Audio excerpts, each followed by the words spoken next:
You're live on YouTube. Watch in browser. You Oh, cool. I can watch myself here. It's can. I started acting though. okay. There we go. All right. So it's on. All right. Um, Happy Saturday. Hello. Hi. It's been Happy 2 weeks. Saturday. It's been 2 weeks. Yeah. Sorry about last week. Should have been more clear. It was it No, it was was it on was me too. I was just darn busy and tired. So, it you know, was Easter. It was Easter long weekend. I totally forgot. no, like Easter weekend is like my big push to do tax returns. Yeah. So I just wore myself out because, I basically worked Thursday, Friday, Saturday, and I was basically gone by then. And then, even Sunday I was tired. So it is what it is. Well, rest is important. I think we're going to touch upon that in hour two about hustle culture, and we have a live example, right? Well, that's why I kind of wanted to talk about it. Current events this week, though, it seems like we got another interest rate hike, Yes. which seems detrimental for home potential homeowners. Come summer, Mm-hmm. they're looking. Well, there's talk, right, of a possible 75 basis point increase um, in July, right? And I don't know how true that is, right? I Right. mean, Governor General he says it's possible, right? But I mean, that would move fixed 5-year fixed mortgage rates from I've seen 4.14 lately. So Yes. 4.14 and 75, that's 4.9. Yep. Ouch. I didn't think I would see it in my lifetime, to be completely honest. I mean, you learn about it in school about inflation, this monster called inflation, and I'm just kind of like, I thought everything just like I think it's just theory, right? Like everything's always under two Made up. percent. And I grew up, right? And then there's a headline, we're talking about current events, headline like, oh, the highest inflation rate in the last 31 years. And I'm gonna date myself a little bit. So that's 1991. So I was only one Hmm. at that time, and I was like, Oh, wow. Oh, you're young.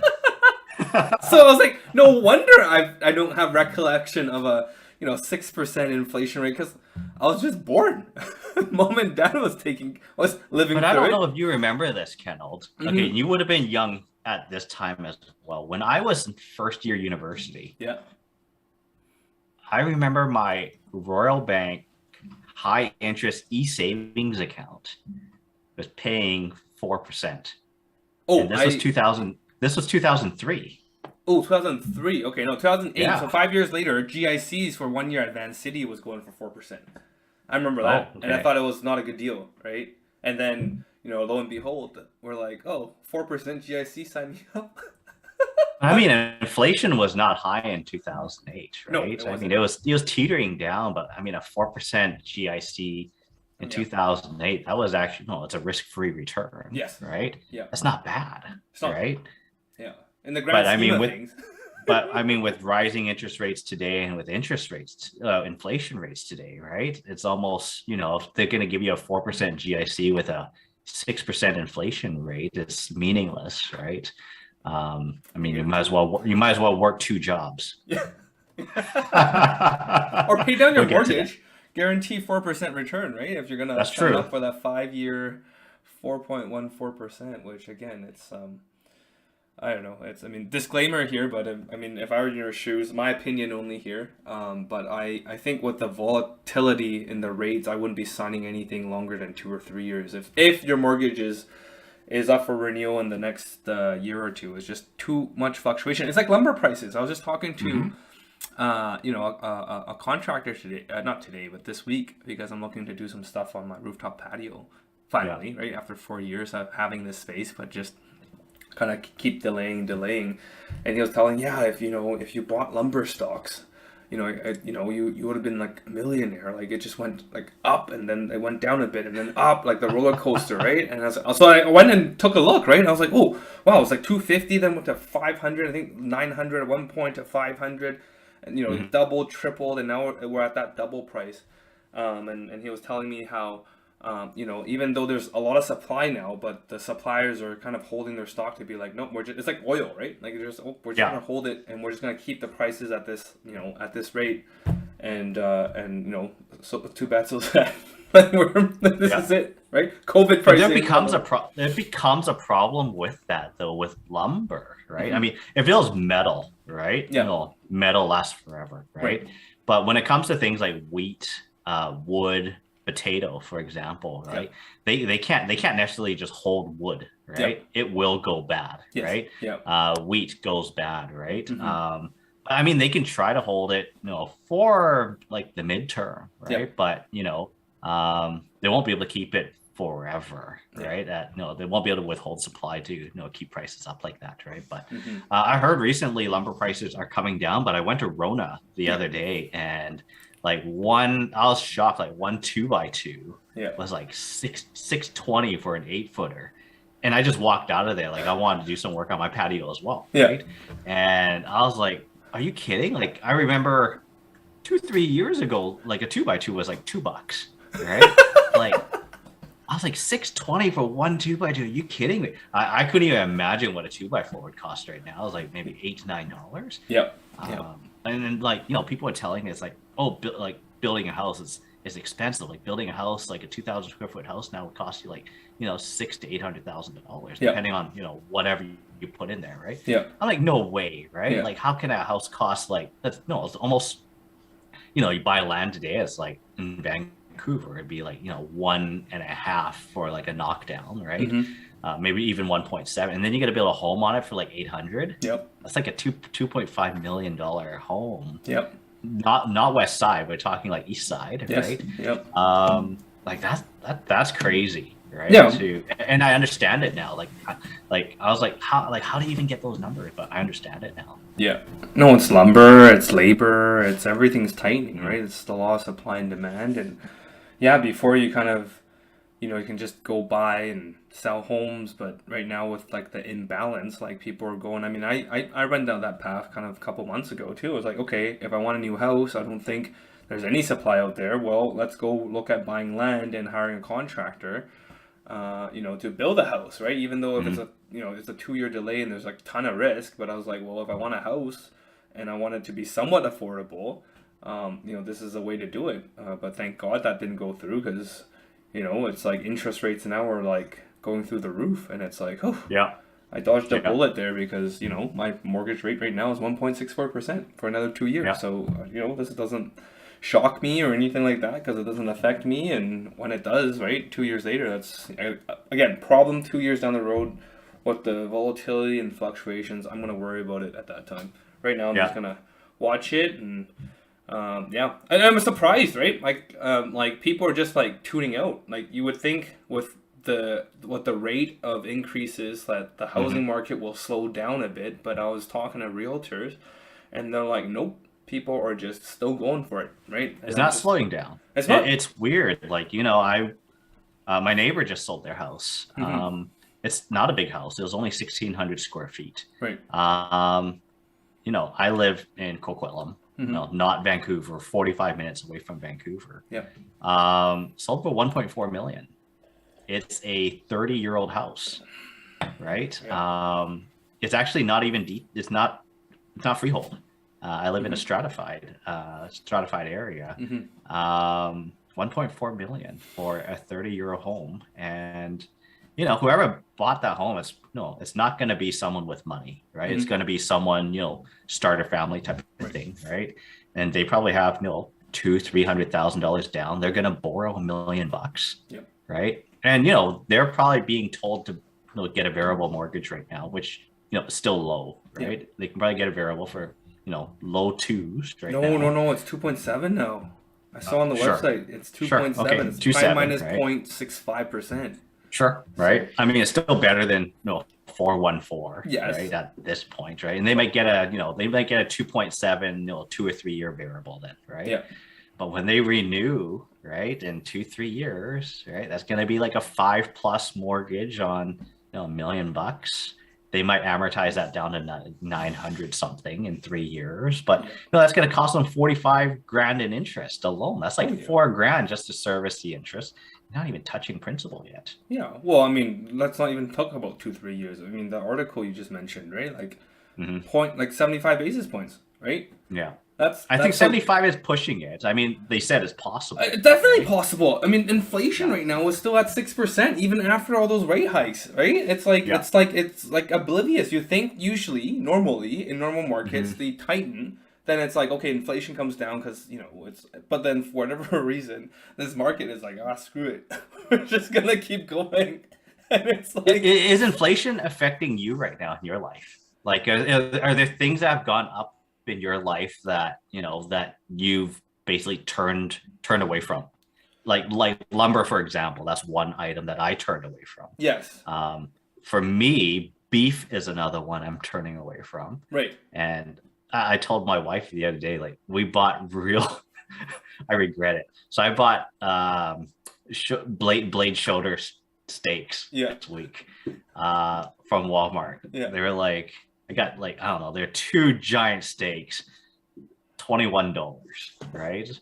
And oh god, these were like the toughest, chewiest, grossest steaks I ever had in my life, right? But I mean, I don't buy strip loin anymore. And Yeah. I mean, like a 3-pack of strip loin at Costco is like $40-50 right Yes. now, right? Yeah. So I mean, beef, lumber, those things I turned away from. Is there anything that that has affected you today I mean, with these with these so-called rising prices of inflation? yeah, not necessarily, because I think with food wise, I'm pretty simple guy in terms of like I buy a lot of the prepackaged stuff, right?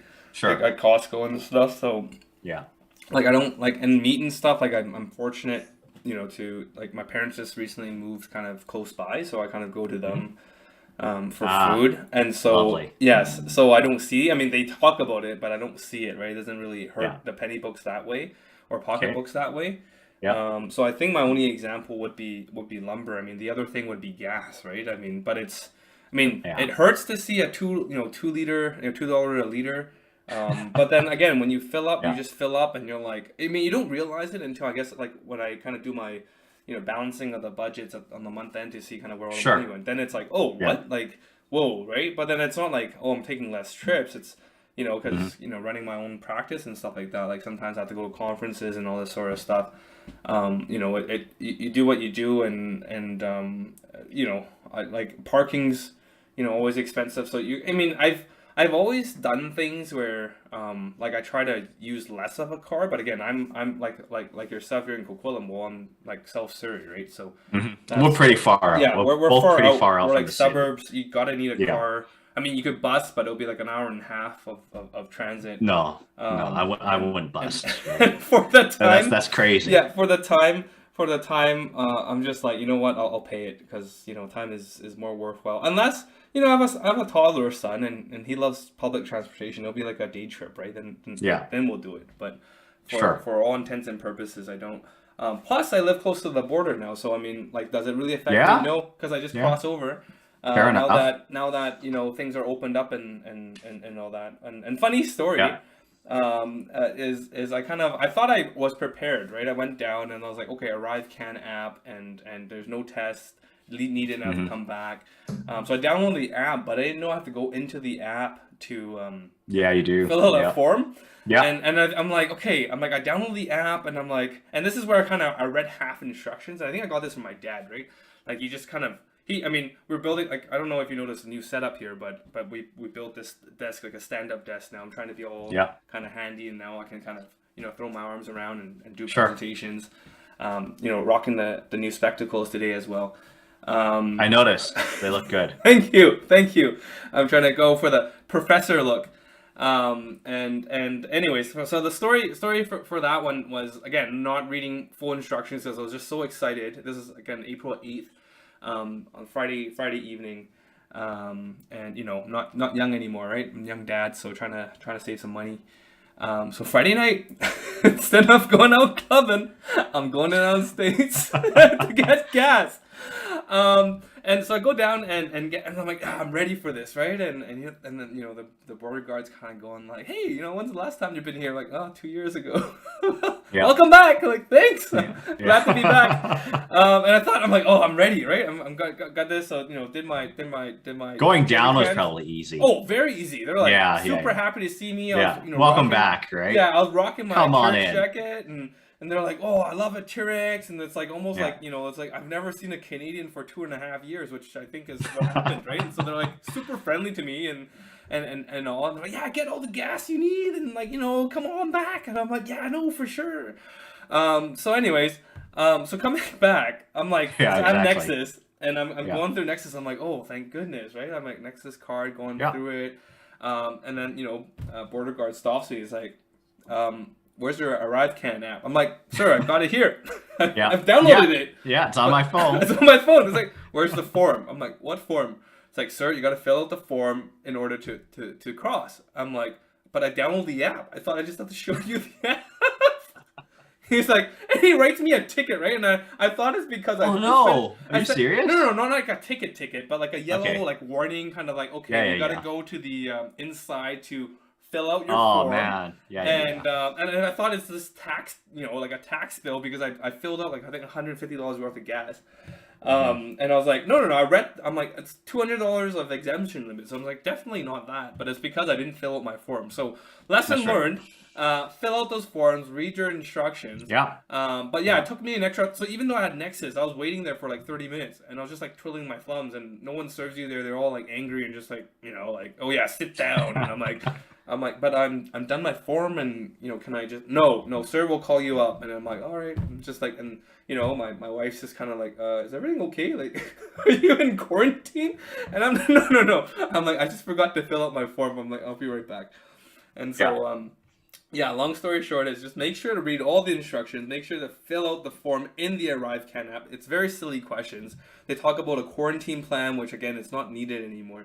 But they still ask you for it. It's like, oh, are you going to be, being exposed to anyone 65 years or older, blah, blah, blah, blah, blah. Just go through the form.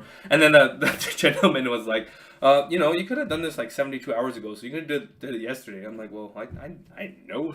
Yeah. I thought I just download You don't know the what app. you don't know. I'm Right? like, I download the app. I'm like, I have the app. I'm like, here are my vaccine Yeah. cards, right? But no, I have to fill in the form. So now it's good because I have a trip Yeah. coming up to Hawaii, as you know, with my YouTube Yes. channel. I'm Yeah. ready, right? So then it's not 3 people being like quarantined. It's just gonna be smooth, right? Because I'll Yeah. be like, all right, I'm gonna fill in the app with the form.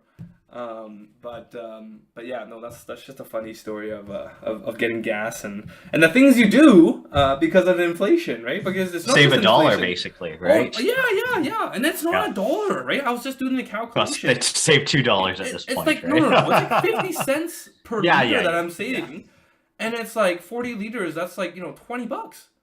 Yeah. Like, and then with the jerry cans, I'm saving $60 a trip. I mean, Oh, you're taking jerry cans up. I'm taking your jerry cans up. Yeah. Oh, jeez. Yeah, it's Oh, dangerous. that's really No, you're allowed. I know, right? but I mean, you're. yeah. Yeah. But I mean, it's not like you're throwing matches in the back of your car, I know. right? But in any case, right? Like, I mean, the extremities of things we end up doing, like I said, like, I mean, if you're bringing jerry cans up, I mean, like I said, I'm cutting back. I mean, it's affected my grocery bill. I'll say so. Like my grocery bill still. No, I think we're on the lower side of like groceries. Like I surveyed a couple of my friends, Right. and I asked them, like, between you and your wife and kid, right? Those who have children, right? Yeah. Like, what's your average food consumption bill, right? And Yeah. mine ended up being in the low 400s a month, and that's groceries, like not including eating out or anything, right? Yeah. So like Costco, Walmart, TNT type of stuff, right? It's like Yeah. $400. Some people are spending like $700 a month, and I question, like, for myself, I question, like, how do you spend $700 a month on groceries? And Right.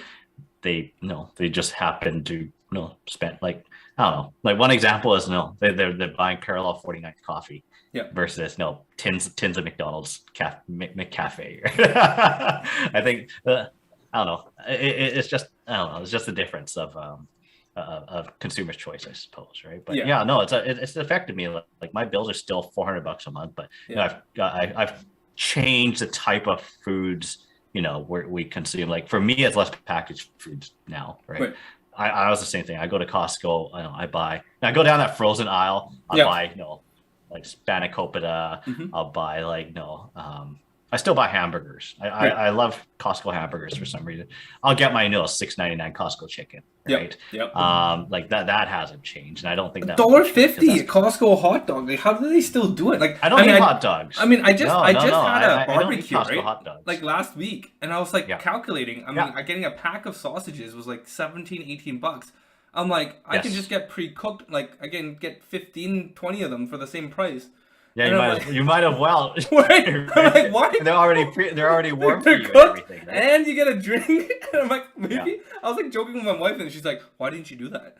And I'm like, Yeah. "Well, because I want to put it on the grill and actually do something." It's like, but it's more economical to just go pick up the hot dog and the pizza, right? So you went to Domino's for $50, right? Like three large pizzas. We could have gone to Costco for like $13 times two, $36, right? You could have got five.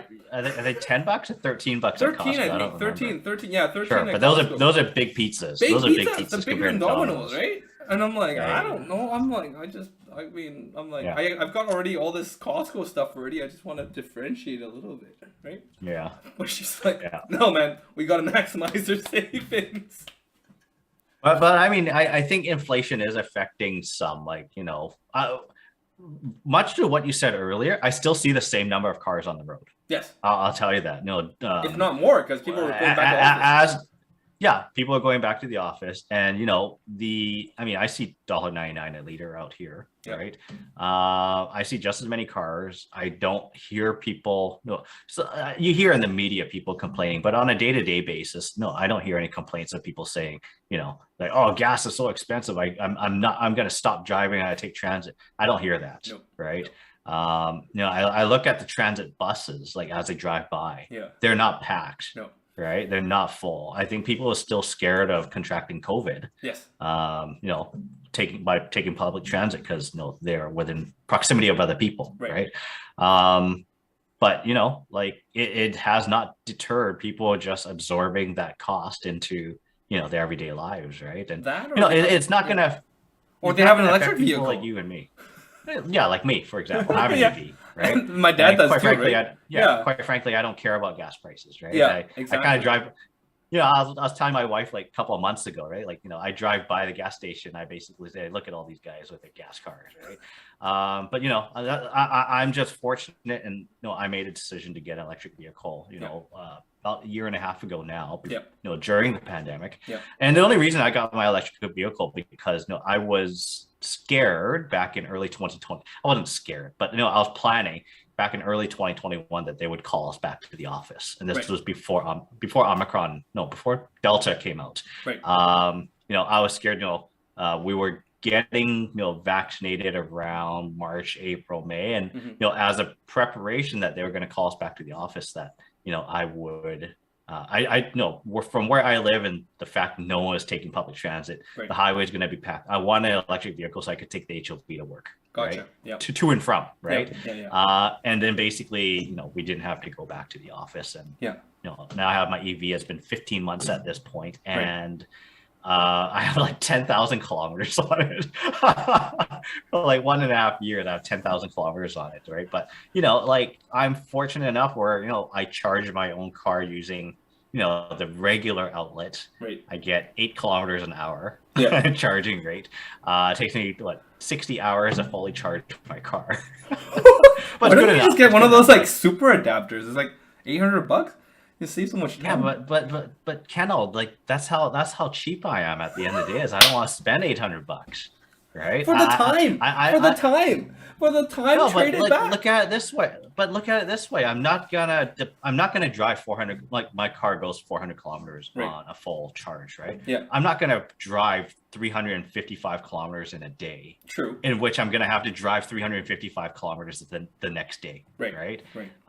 That the need to, or the not the need, the want to install a level 2 charger. Right. I understand it for the fear Yeah. that you might over the weekend coming back on a Sunday, coming back from Whistler, you're going to drive those 200 kilometers and you might have like 100 kilometer charge left. And Monday you got to go to work and you need to charge your car, right? I understand that, but no, I'm in a very particular situation where I don't go to the office. Right. And if they ever called me back to the office, I would fight tooth and nail, right? Yeah. I mean, I've lived in this work from home environment for the last 2, I guess, going 3 years. Yeah. I don't know. I've lost track of time at this point. I think I've been gone for like 2 or 3 years from the office.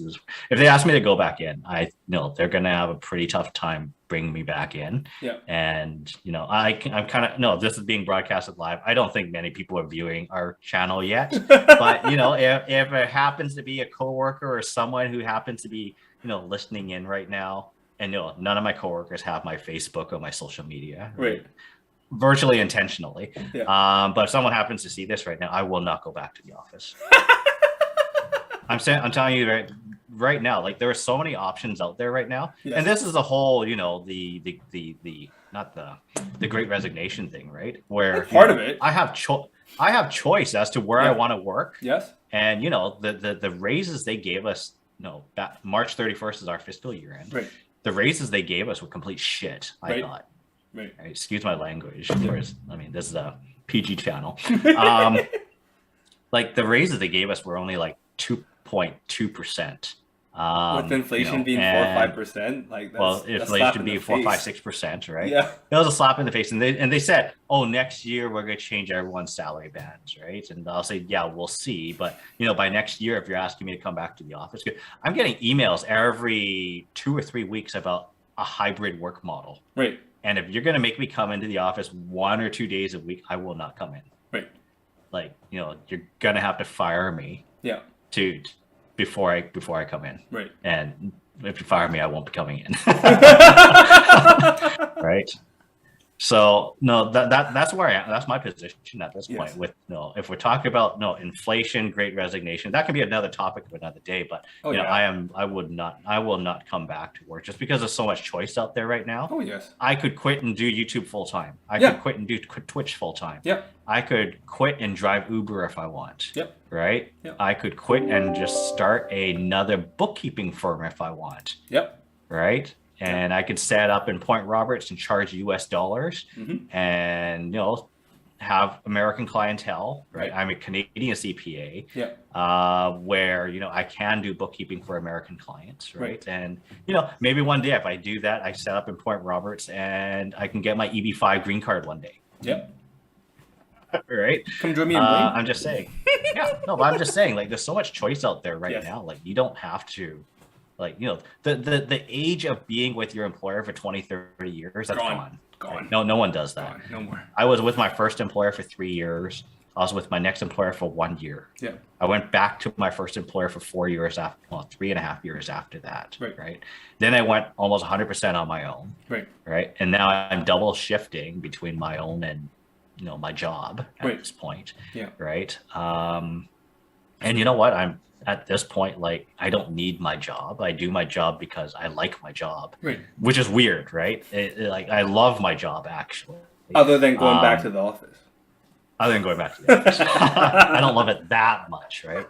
But, I love it to the point where it's a 9 out of 10 for me. Like, doing the work I do there, the type of work I do there, like, I absolutely want to show up, in my pajamas at home. For the salary that they pay me, which is, to be frank, is not a bad salary. It just sucked that they gave me a 2% raise versus what inflation was over the last 2-3 years at this point. They're stuck in 2019. If they want you to back in the office, they forgot about 2020 and 2021. That's why you're getting the 2% raise. They still think inflation is at 2%. Well, the argument that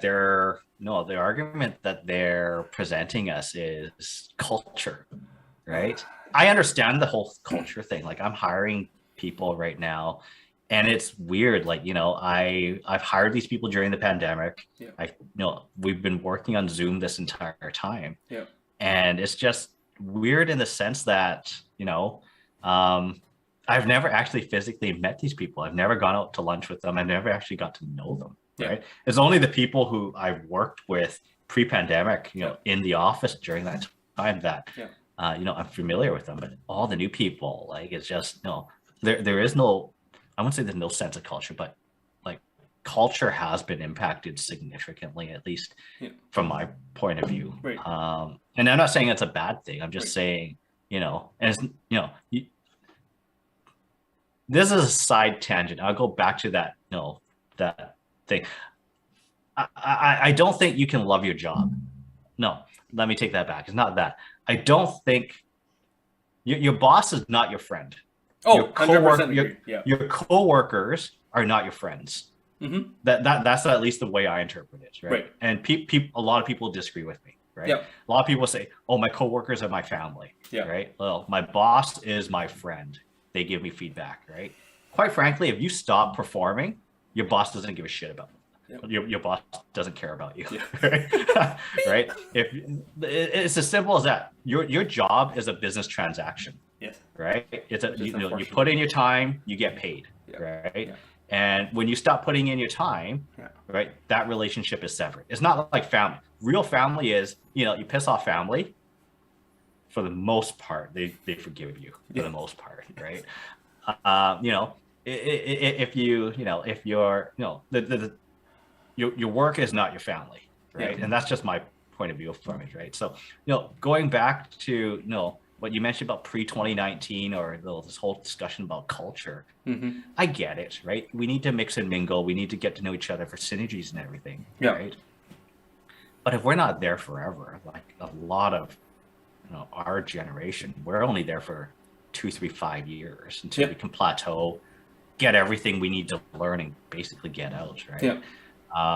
But But who's in senior management? Not millennials. That's why.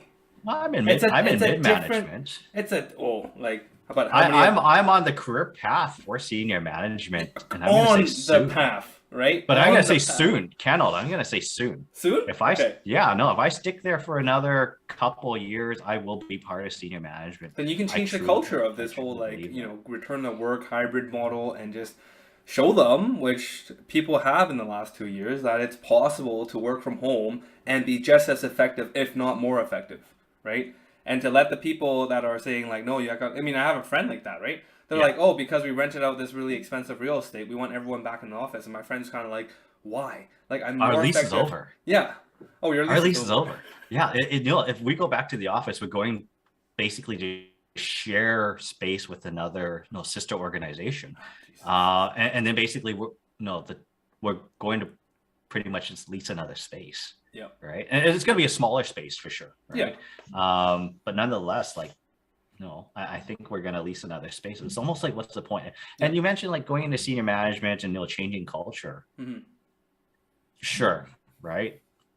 I'm one person. Yep. There are other senior managers who Right. will have their say as well. Yep. But again, why do I care? Right? Like in the grand scheme, okay, I love my job. Yeah. That's granted, right? I love the type of work I do in my job, right? Mm-hmm. But at the end of the day, affecting for me to impact culture, Yeah. I want to work from home. Right. Right. I understand the efficiencies from working from home. Right. Right. To free up the hour before work and to free up the hour after work allows me, I can go to the gym. I can walk. I can do my 40-minute walk in the morning with my dog. Yeah. Right. It allows me to do all of that. Right. But, in the grand scheme of things, I established, your coworkers are not your family. Like, it's almost like, who cares? Mhm. Quite frankly, I wouldn't care about impacting that at the end of the day. Right. And call me a jerk for saying that, right? But no, that's where I stand my ground, right? Yeah, well, different people have different, different priorities and stuff like that. So, I mean, change management is not for everyone, and you got to do what you got to do for yourself, right? Like you said, Yeah. Managers pretend to be, your friends, and they try to be, and Well, then they it's don't like- pretend to be your friends, right? I don't think anyone pretends to be your friend. Well, no, that's not true. That's not true. Okay, in terms of the mass majority, right? I don't think your managers pretend to be your friend. They're there to develop a co-working relationship with you, right? Mhm.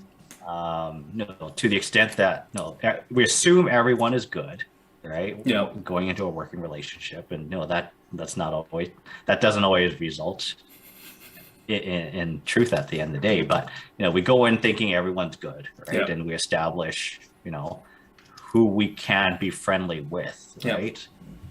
To get our jobs done. Yeah. But as soon as as soon as it becomes toxic, Yes. that's where the friendship ends. Yeah. Friendship. or the work friendship ends, Yeah. right? Yeah. And I've seen that with the various companies I've been with at this point, right? So, which is unfortunate. You spend what? You spend 40, 50, maybe sometimes 60, 70 hours, and then, and I'm on the side of like, I'm like opposed to you. So I do see, I mean, at one time in one of my jobs, like I did see I did see them more than I saw family, and it was like, family, right? And that was like, you want to talk about synergies, you want to talk about workplace culture, you want to talk about like, yeah, I didn't really care how much I was being paid, probably underpaid, but it was still fine with me because I liked going to work because it was a fun place to go, right? yeah. But you go to a place where it's like toxic and it's like, it's like high school drama all over again. And you're like, I thought I'm done with this, and it's like worse, right? And it's like, oh, like, you gotta put your game face on, Kendall, right? Like manager once told me, and I'm like, what game face? Like when you first hired me, I told you I wear my heart on my sleeve. Like I don't have no game face. Right? And she's like, no, like, you gotta be more professional. I'm like, how is this not professional? Like, oh, no emojicons on Messenger, right? And I'm like, that's me. Like, no, this is corporate, Kendall, right? Like, you gotta be more professional. And I'm like, okay, so you're just you're trying to suck the personality out of me, okay? Got it. Message understood. And then it's like, next feedback is like, oh, where did your personality go, Kendall? Okay, what is it? You want the emojis or you want the professionalism, right? And it's like, oh no, you gotta balance both. And I'm like, screw it. I'm very good with game face. I'm very good. Like if you like, I do not wear my heart on my sleeve at all. And I it's almost, I wouldn't call it a pretending act. It's not, right? It's a skill. And but it's people use the word diplomacy. Yeah. People say I'm a very diplomatic person. Yes. I wouldn't say I'm diplomatic either, though, right? But that's the word that they choose to define me, Yes. right? I think I wouldn't say I'm good at reading situations because I've read situations wrong. Right. Like, no, I'm not perfect. Yeah. But at the same time, I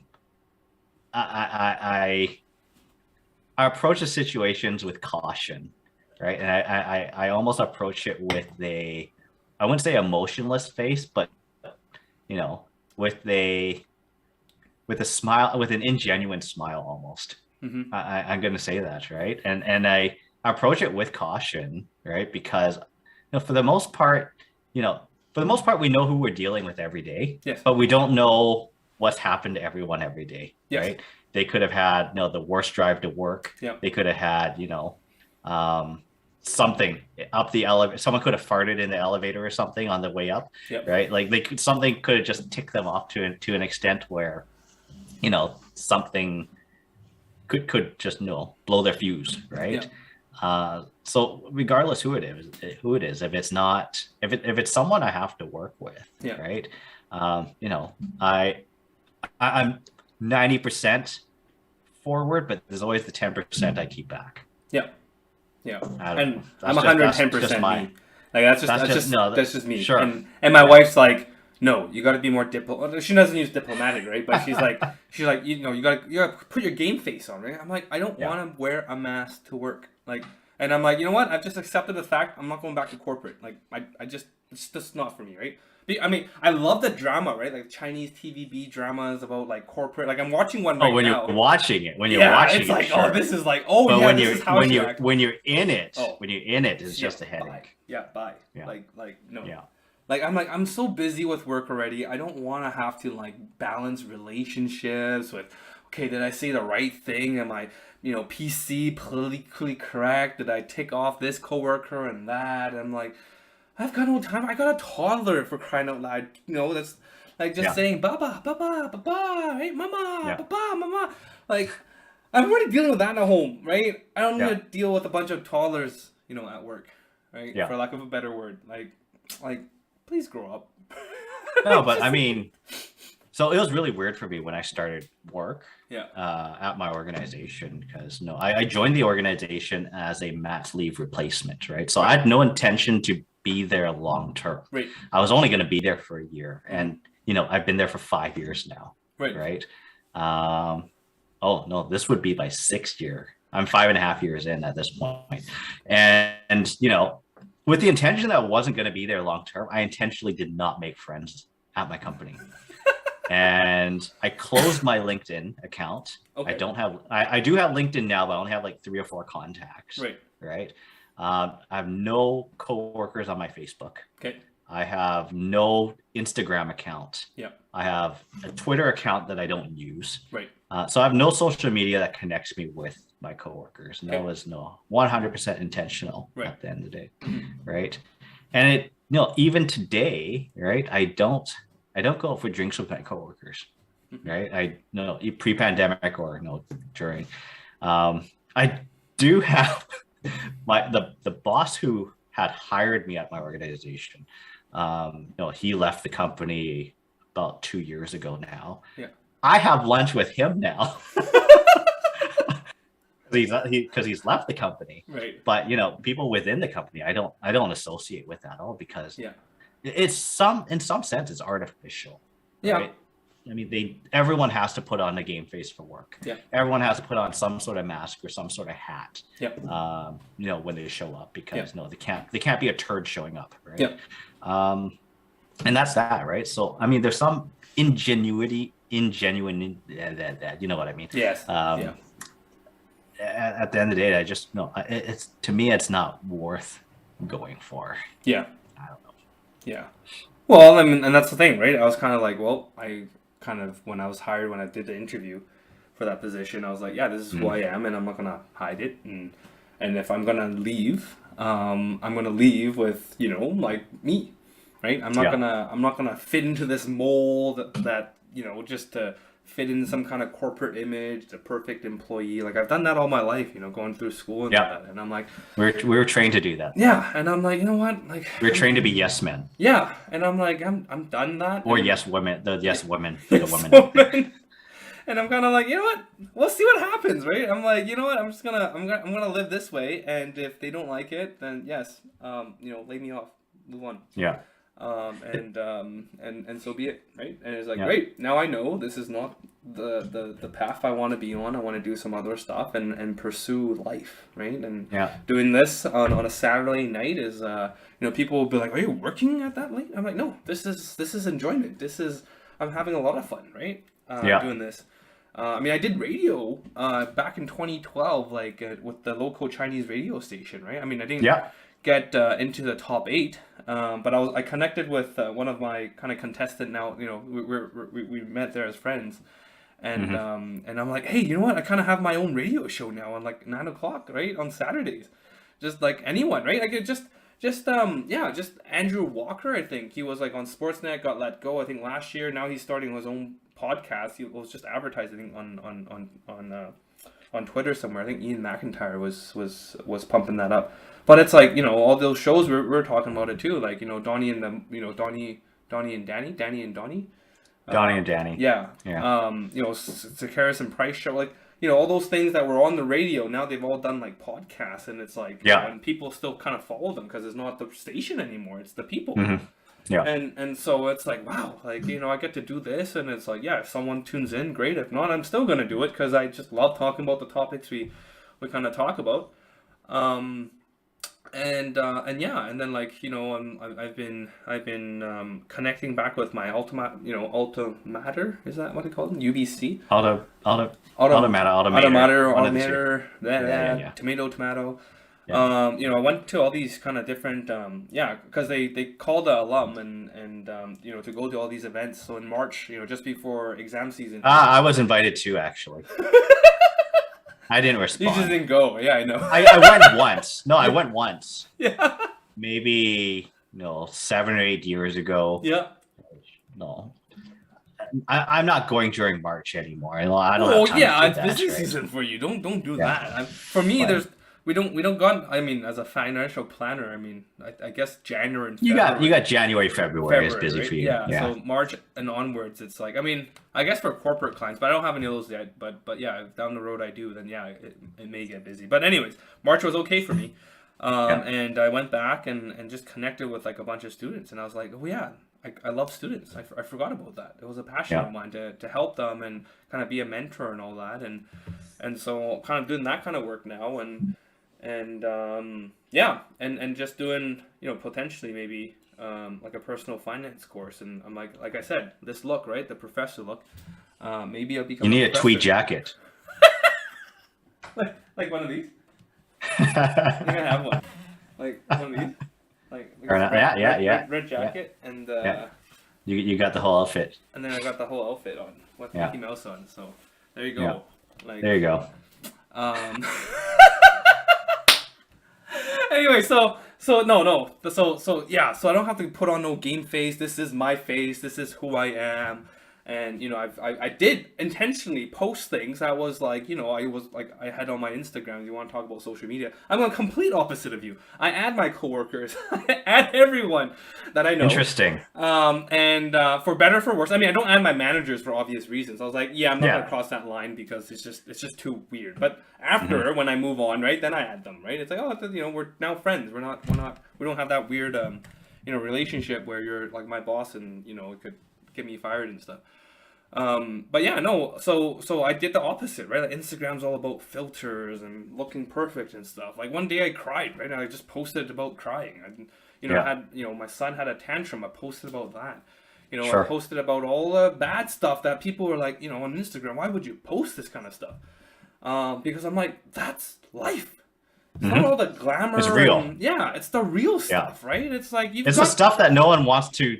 It's the stuff that generally creators, not we as creators, but content out there is that type of stuff we don't see. Yes. Right. It edits. It's like it edits out. It's filtered. It's a filtered life, Yeah. right? Yeah. And I think that's what you and I are trying to create as content, is the unfiltered content that is generally not discussed. Yes. And saves so much time, right? I mean, like edits and stuff. I'm like, I have no time to edit. I'm just gonna record it, and boom, it's up on YouTube. And if they like it, they do. If they don't, they don't. But I mean, I get it, right? Competition for time. So maybe down the road, as I have more time, we'll give them the highlights, right? So then, I know people are busy and stuff, but for the followers, which I've got a couple of people on my stream chat saying I'm listening live, fan of the show. Thank you, Jake the Snake and Jasper Lynn. Alma Mata, I'm on too. So I've never had this before, or maybe I just never turned it on. I have dual screen now, guys. Thank you. So now I see people posting on this, which is kind of cool. So props to you two. And yeah, so it's been fun. It's been lots of fun. I just did I think I did a career chat with a good friend of mine, and it's so funny because their friends just roasted him for it, but then I got a lot of views because it was like I featured the guy, and I was like, oh, this is cool. And I was like, are you sure I'm okay to release this on YouTube? He's like, go ahead, I'm not gonna say anything that I regret. And I was like, okay. And then apparently he told me he had a friend who put it on his 60-inch TV, and then he streamed it with his family. So for an hour they watched his career chat. Like, this is my friend. he got featured, and I'm like, okay.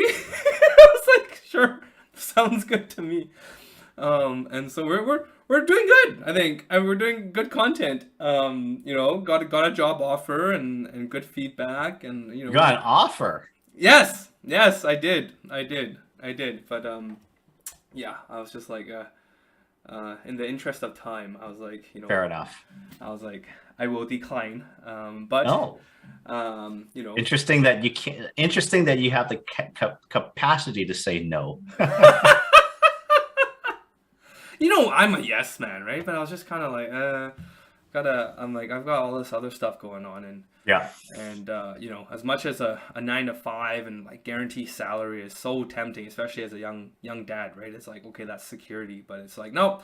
Just give me a year and let me try to figure this out and see, and then if nothing works out, then I can go all. I can. It's good to know that this is like a job interview, right? Like this is now Yeah. content that people. I'll Yeah. just be like, hey, you want to know who I am? Like, here's my channel, and like unfiltered, right? You don't even have Yeah. to go do Google search, Facebook, social media search. Just watch my just watch just watch my videos. I was Yeah. telling a student about that, right? Who was recently applying for a Big Four firm, and I told her, I'm like, you know what? I actually got a job offer just by doing this video. I'm like, why don't you do a channel on audit? And she's like, what? I was like, yeah, just pick audit concepts and just like, make it so fun and so interesting, and then submit that as a resume to your like campus head recruiter. I guarantee you will have an interview. Like no student accountant. Not even when I did it, I would think of something like that, right? Because I don't know. That's scary, man. I'm like, I if you wouldn't can want do it. that. I wouldn't want to do that. Seriously.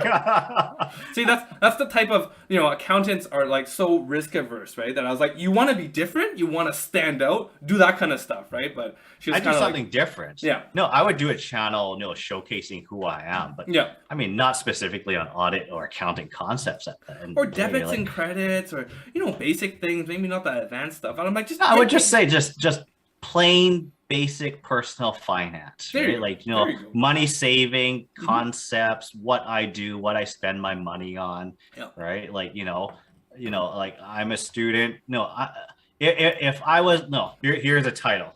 Feel free to take this for whoever watches our channel, right? If I was a CPA student making 45 grand a year, this is how I'd spend my money. right. Boom, make a video on that. Oh yes. That will get no, it probably won't get traction. There's so many channels out there where how I spend my money, et cetera, right? But if you were to deliver that as part of your LinkedIn profile or part of your resume, right? Yeah. Basically, you have big arrows like check out this link, right? That would be worthwhile as an interview, as a recruiter to look at if they can bother spending the 3 to 5 minutes watching your video, right? Right. When I flip through resumes, I flip through like 30 seconds. Like you have 30 seconds to really just impress me with a piece of paper. Else, And why don't it's like a video? Like everyone loves videos. Like TikTok's all about that, right? Like 10, 15-second video. Just do one of those. You'll get your attention. I don't know. Right? I don't know about TikTok, man. Like, okay, that's another one. I don't have TikTok. I don't obviously, either. But obviously, I've I've seen seen TikTok kids videos. on playgrounds with it. Like they're like swinging down the slides, and then I'm like, why is there like a cell phone like just like not properly done? But that's the thing, right? Like it's like a countdown, and then like swing down the slide. They're like, yeah, and they're like going down, and I'm like, it's a thing. I just don't get it. I just don't get it. I don't get it. But no, it make it great. You make it's pretty like how to sell yourself today compared to when we went through the whole interview process 10 years ago, right? Yeah. There's so many more avenues today, right? Yeah. But it's also a little scary as well because putting up the wrong content could also steer you the wrong direction. Yes. Right. Yeah. It could be something that could very well just be unattractive from a recruiter standpoint, right? Not necessarily from a maturity or professionalism standpoint, but it just could be something that you said or something that is inadvertently posted that just rubs the interviewer off, basically, right? But it's tough, right? And trying to get that that 9 to 5, trying to commit to that 9 to 5, it's commit or get that 9 to 5. It's tough, right? Well, I got a question from Jake the Snake 14. So as a young dad, how did you get to the point of doing your own thing versus a stable job? Curious because I have 2 kids and couldn't take the risk of no job security. Should I take that? I guess it was directed at me, and then we can both take it. Yeah, you go first. I'll go first, right? Oh, yeah, I'll go Yeah. first. So thanks for the question, Jake the Snake. I love it. And kudos to you for 2 kids. I only have 1. And I found it a challenge. So for you to have 2, kudos because it's it's a challenge for sure. Like it's one parent. Right now I can do 2 parents on 1, like 2 against 1. But when it's 2 kids, it's 1 versus 1, I guess.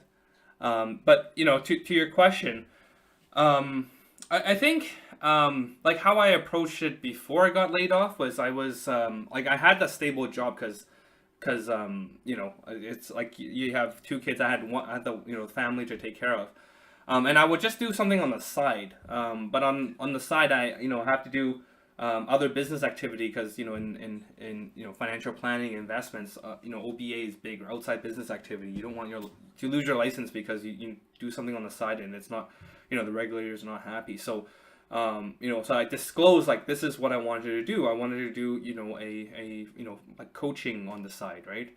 And it got banned. And I guess this exposed me to I guess, like, they thought I was gonna be a competitor, and so it led to my dismissal, right? And performance and what have you, and standing my ground and all that other sort of stuff. So then I was kind of forced to kind of just now do this full time. So I didn't have that kind of luxury to be like, oh, now, like, cost benefit analysis. Okay, this, my side gig is making more than my stable job. So okay, now, it's fine and dandy. Let's just go do my side gig and become full time. No, I didn't have that luxury. It was kind of just, okay, well, you're not fit for the company, so see you later. And I'm like, okay, and just decompose. And I'm like, oh yeah, what did I want to do again? Oh yeah, I want to start this, like, financial planning practice. And there's no compete clause in my contract, and I reviewed it with a lawyer. I'm like, okay, so I can go ahead and do this side practice. And so far it's not just one thing, right? Like, I'm trying multiple things. And like Brandon was mentioning that he's gonna go down to Point Roberts and start a bookkeeping firm. I was actually talking to him, and I'm like, hey, like, how's bookkeeping, right? I'm like, maybe I can start a bookkeeping firm. Just to get students some experience, and I have a little bit of a accounting, background, and how does this all work and stuff like that. So, that's an idea, right? Like, the joke about me being a professor, well, like I'm trying to maybe go and teach a few classes and then apply to, a university or a college or something like that, and get that quote unquote stable income. But again, doing something that I like. And on top of having my practice. So right now I think I have 4, 5, 6 different things I'm involved in, just to see what sticks.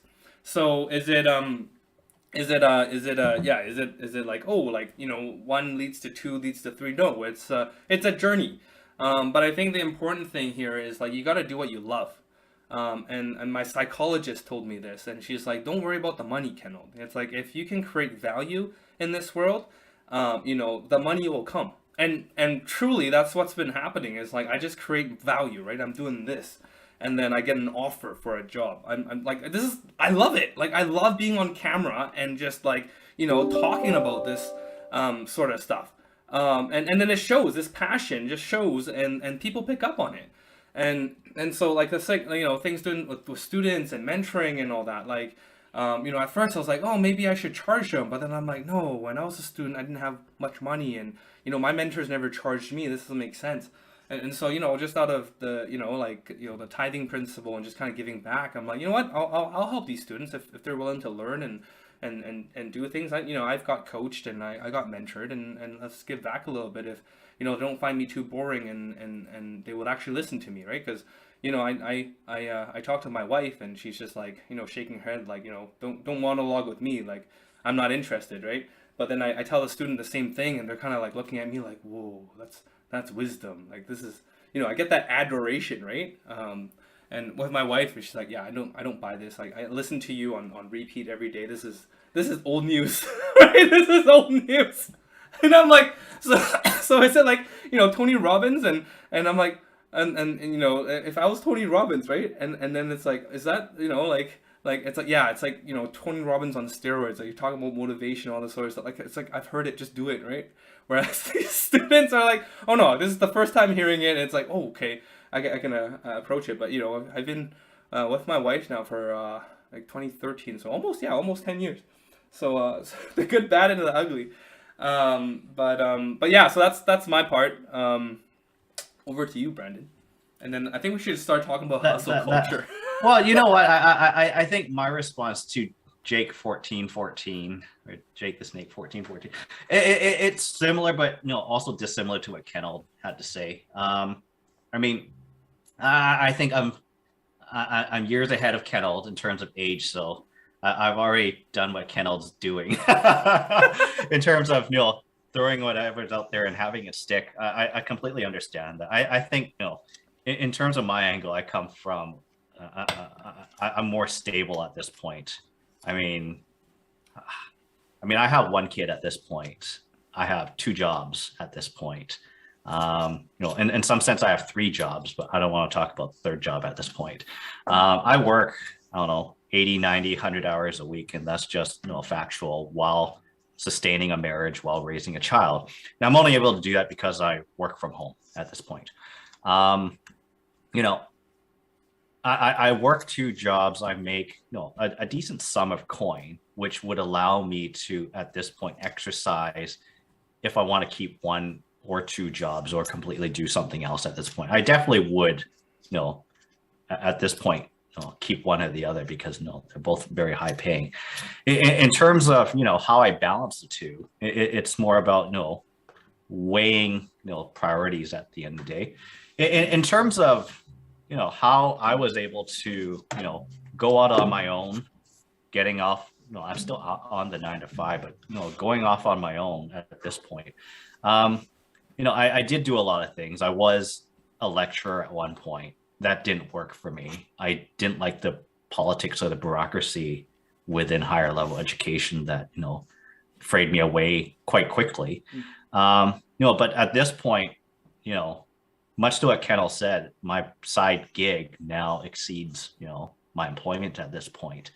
And it kind of this kind of, I guess, our segue into hustle culture, right? Where when is it enough, right? And in some sense, it's an addiction, right? Where the toxicity of hustle culture at this point is among myself and among many people our age, it is almost we think we're the consumers, but we're actually being consumed at this point. Yeah. And that's a scary thing. Like, when do we find out when it's enough, right? Where, it's hard to just quit, up and quit your job and to start something. Yeah.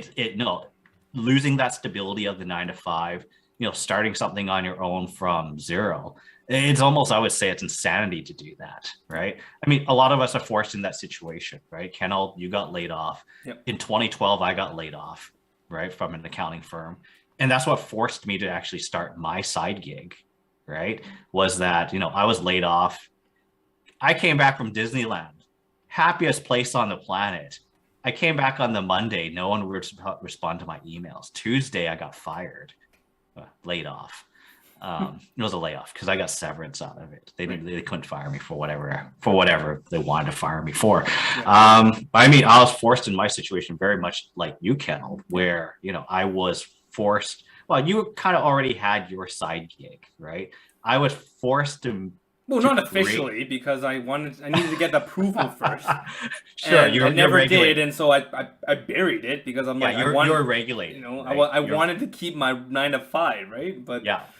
But but I mean, in my situation, I was forced to basically. I had the contract, like I had a mortgage. The day when I was fired, I had a very small mortgage of $1,400 a month, right? Mm-hmm. But nonetheless, I still had to bring in like $2,000 a month to sustain that mortgage. Yeah.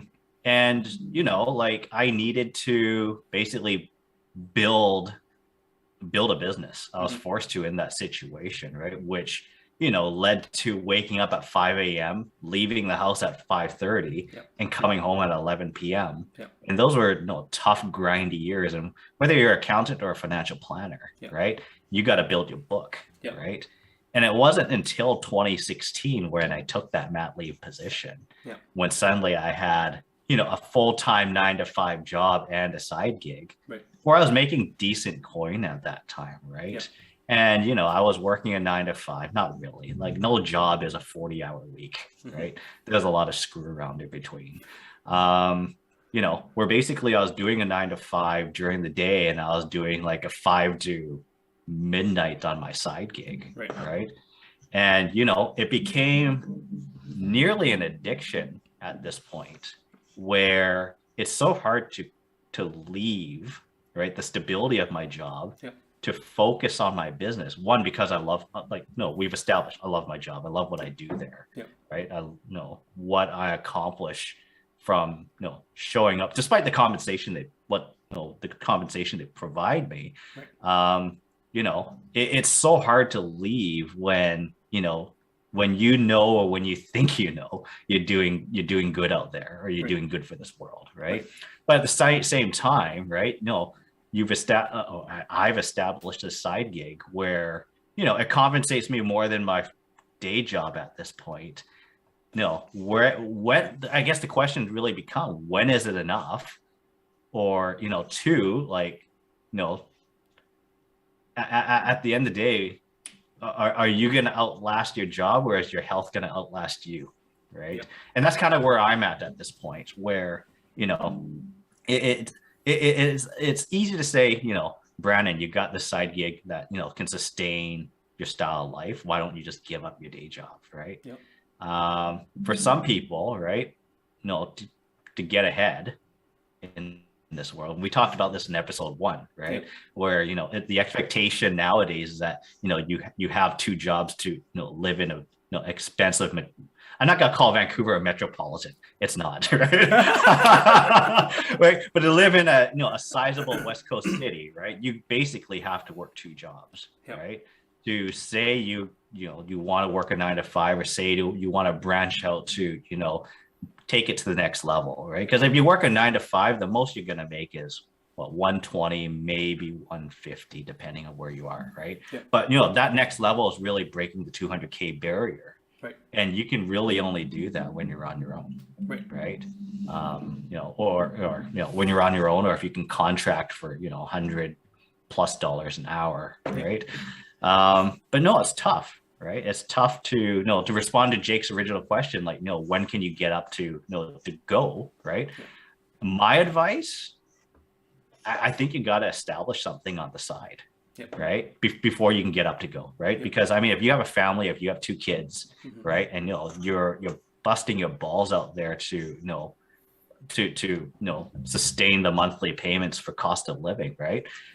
I mean, you're gonna have to put in that extra 5-10 hours to begin establishing that side gig that's gonna make 40-50 grand on the side, where now you're working 60, 70, 80 hours despite having a family and juggling all of that, before you can really get up and say, I'm done, right? And then you're just resetting yourself from a now $180,000 to $200,000 earning power back down to a $50,000 earning power. Like, that's tough, right? And that's kind of where I am, right? Like, I have this significant earning power right now where, I'm enjoying it, right? Mhm. I have a very frugal lifestyle. Very little of it goes to, groceries and the mortgage and whatever. And a lot of it goes into investments. Yeah. Right. But suddenly to say, I'm going to quit my 9 to 5 and I'm going to rely on my business. Well, sure, I can support my mortgage. I can go buy strip loin steaks if I want to. I'm still gonna buy my tri-tip because that's how cheap I am. But I won't be able to have the level of security of being able to stash away the amount of investments I do for the purposes of retiring early, right? Yeah. Because it is my goal, right? And it's Kennel's goal as well. We don't want to retire by 65, right? That retiring by 65 sucks. Granted, a lot of people do, right? But in our point of view, from a personal finance point of view, if you're retiring by 65, it's almost like you failed, right? My aim is retiring at 51, right? And I'm saving 60% of my take home, right, for the purposes of hitting that target with the what I believe is my level of consumption at that age, right? Because I don't want to go on inside cruise. In an inside suite cruise, right? I want at least a balcony, if not a suite, and I'm paying like 4 times the price, right? Sure, I will fly economy class, right? I don't see the advantages of business class, quite frankly. Some people will tell me I'm missing out, but I just don't see it. But inside cruise versus like balcony, big difference. Right. But I think it's really tough to make that leap. Right. It's either, you got to suck it in and make that leap yourself, or your boss fires you and you're forced in that situation, which is what happened to Kennel and myself. Yeah. But to your point of retirement, since we're on the topic of hustle culture as well, like what is the definition of retirement? Like, let's say like you won the lottery, you've hit your thing, like are you now retired? Like, because I was pondering this, right? Because I was like, Okay, I was sure. like, I'm kind of retired now. I'm like, yes, I have to work to pay my mortgage and all this sort of stuff. But I can Yeah, imagine, like, what I'm doing right now is what I'll be doing in retired life. Like, I would be sure. going out and mentoring students. I would be going out and pursuing new opportunities and businesses. And I feel I'm at a state of where it's like, okay, like I'm not stressed out because I have enough, like I said, I have enough savings, and just in case something like this were to happen, I kind of quote unquote planned for it. And so it's not like, okay, I gotta jump to my next job. I have this kind of gap year, that I can kind of ride it out and be like, okay, like if all this stuff doesn't work, then I go back to plan B, which is a Sure. 9 to 5 job. Yeah, So absolutely. right now I'm living the retired life, if I may, right? I'm going Yeah. biking, in the afternoons with my friends who You're also going have like a. running. I I'm see going it. I running. see. Yeah, I I'm see your going. whole feed. You're Yeah, enjoying life right now. I'm running right now. I'm yeah. I'm. What else am I doing? I'm swimming. I'm trying to train for the triathlon for Yeah. next year. I'm doing fundraising at the same time. For Peace Arch Hospital, and for my half marathon run. Because actually, it's not because like I mean I enjoy all this, but the second reason for that is I talk to like my 40-year-old friends. My hairstylist is 40, and he's super wise. And he told me, he's like, you know what, Kenneth? He's like, when you hit 40, like something happened to my body, right? And it's like, I just like, it just like went from like, I was like, this peak performance to this, right? Just wait till you're 37. There you go. There you go. And so he's like, Kendall, if I were to tell my 30-year-old self, this is what I will tell him, is that, take good care of your body while you're still strong, while you still feel kind of the vitality and the health. Don't like, just work away and grind away and lose your health, because at 40, if you don't take good care of it from a young age, you're just Yeah. it's just gonna hit you like, like what happened. Yeah. And that That's what struck happened with to me. me. Yeah. No, that's what happened to me at this point. Right. Yeah. Despite being at a desk job, my body's broken at this point. Right. I have tennis elbow. I have tendonitis. I have carpal tunnel. Like no, and I actually like no. I'm not fat. Right. I'm not overweight. Right. I'm consistent. 152 pounds virtually every day. Right. But no, I'm 37 and I'm tired. Yeah. I mean, I used to run track and field. I used to run cross country. Right. When I was way younger, right? I used to run a mile in like 4 minutes and 14 seconds, Wow. right? When I was fit, right? And I believed I was invincible, that nothing would happen to me. But no, from 16 or 18 all the way to 30, Yeah. 18 to 30, I did nothing with my health. Right. And I'm paying the price now. Right.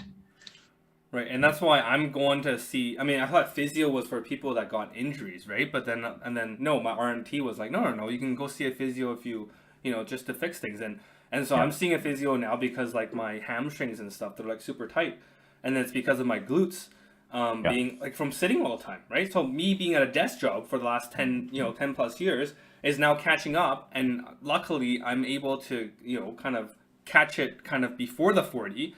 And now I'm working on things where like movement and posture and all this sort of stuff, which I'm like, yeah, I never took good care of my body. Like I was just like, okay, whatever, I'll run it to the ground and I'll figure it out later, right? But isn't it funny that we have that kind of thinking where it's like, okay, yeah, like I'm young right now, I can sacrifice the body, we'll fix it later.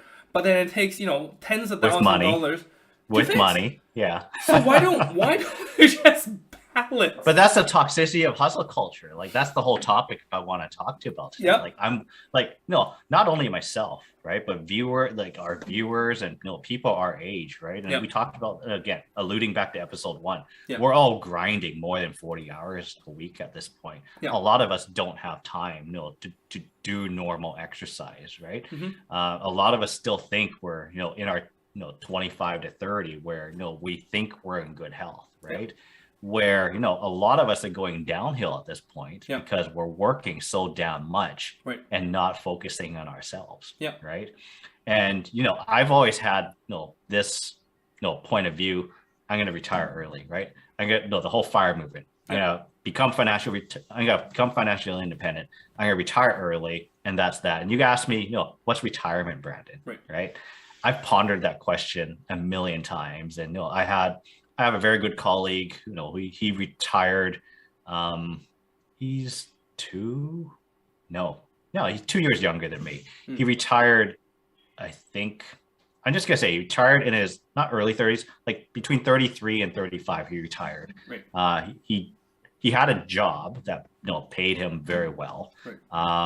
and he was basically able to achieve financial independence very early. Mm-hmm. And he was bored to death when he quote unquote retired. Right, he took his one gap year in retirement, and basically he did not know what to do with himself. Yep. Right, after his gap year, he started a business. And he has to do that business at this point, or else he's going to go nuts, right? And like people ask me the same questions, like Brandon, you're hustling, you're working, 80, 90 hours a week, and you're doing this podcast on April 23rd. You have like 100 tax returns due in 8 days. Like, how are you doing all this, right? And why are you doing all of this, right? To what are you trying to achieve? Like, why are you trying to move the goalpost to age 51, right? Right. And it like the answer I told them, and I think I said this in the last episode, Kendall, I can do whatever I want. Yeah. Right. It doesn't matter what I do at 51. Right. It's like, I can do whatever I want. Yes. Right. And, they basically said, like, Brandon, you will not retire early. Right. You will keep working because that's who you are. You think, and you say you're going to retire. Right. Right. But it's very likely, you won't, Brandon, you won't retire. Right. You're going to be doing something. Yeah. It doesn't, it may not be accounting at the end of the day, right? It might be something else, right? But you're going to be doing something, or else, those who stop working just die right away, right? Yep. Because the change of scenery and everything, right? Yep. And it's weird. Like I called it an addiction, right? Mm-hmm. Hustle culture, right? I called it an addiction, but at the same time, it's kind of like a poison. Right. I'm striving for a fixed number. And that number in my head, for everyone watching, that number in my head is $4.5 million. Right. And a paid off house. Right. Inflation included or not? Index for inflation. Okay. So 4.5 million by age 51 is the number I'm trying to achieve. Right. Yeah. Right. And we can move the goalposts along the way depending on how broken my body is at the end of the day. But, and 5% inflation rate. Doesn't matter. I in my calculation, I assumed a 3% inflation rate. Okay. So $4.5 million by age 51 with a paid off house. Okay.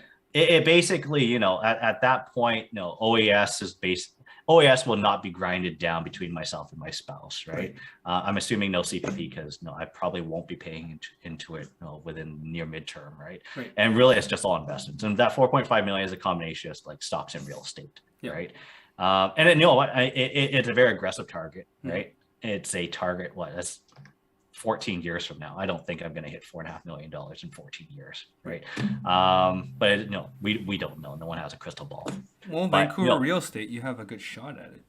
Well, again, we don't have. It's like I don't have a crystal ball. I don't know what's going to happen, right? But it's an addiction to a poison that is being built around. I'm not going to say people our age, but it's certain, a particular type of person who wants to achieve type A fire. Type A personality. I'm not a type A though. Really? No, I'm a type B. Oh, is it? Yeah, I can see that. Yeah. All right. I'm a type B. I'm a fake type A. Yeah. Because you're a type B. Well, I'm a type A because I can put on a hat and force myself to be a type A. To be a type B. In front of a camera and in front of clients, I can turn Diplomacy. myself. But it's exhausting. Like I can do these 1-2 hour Zoom calls. Yeah. Channel. It's not a problem. But if I had to do this every day, yes, I don't know if I could keep up. Yeah. Right.